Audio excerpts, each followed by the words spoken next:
Light metro പദ്ധതിയുമായി ബന്ധപ്പെട്ട് സംസ്ഥാന സർക്കാരിനെതിരെ രൂക്ഷ വിമർശനവുമായി ഇ ശ്രീധരൻ. പദ്ധതി നടപ്പാക്കാൻ സർക്കാരിന് ശേഷിയില്ലെന്നും ചില ഉദ്യോഗസ്ഥരുടെ തെറ്റിദ്ധരിപ്പിക്കലിൽ കുടുങ്ങിയിരിക്കുകയാണ് സർക്കാരെന്നും ശ്രീധരൻ തുറന്നടിച്ചു. സർക്കാരിന് താൽപര്യമില്ലാത്ത പദ്ധതിക്ക് വേണ്ടി മാസം 10 ലക്ഷം രൂപ നഷ്ടം സഹിച്ച് ഓഫീസ് പ്രവർത്തിപ്പിക്കാനാകില്ലെന്നും ശ്രീധരൻ വ്യക്തമാക്കി.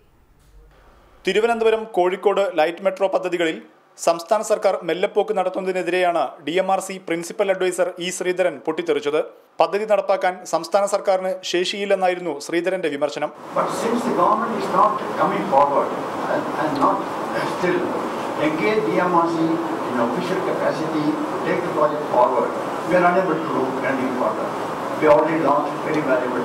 ലൈറ്റ് മെട്രോയുടെ പ്രൊജക്ട് റിപ്പോർട്ട് സമർപ്പിച്ചിട്ട് 10 മാസം കഴിഞ്ഞു.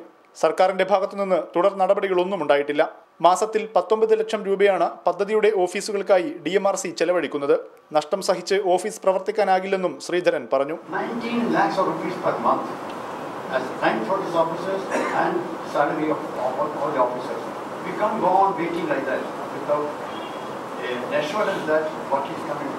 പദ്ധതിക്ക് കേന്ദ്ര സർക്കാരിൽ നിന്നും വലിയ പിന്തുണയാണ് കിട്ടുന്നത്. മുഖ്യമന്ത്രി ഉമ്മൻചാണ്ടിക്ക് വലിയ വികസന കാഴ്ചപ്പാടുണ്ട്.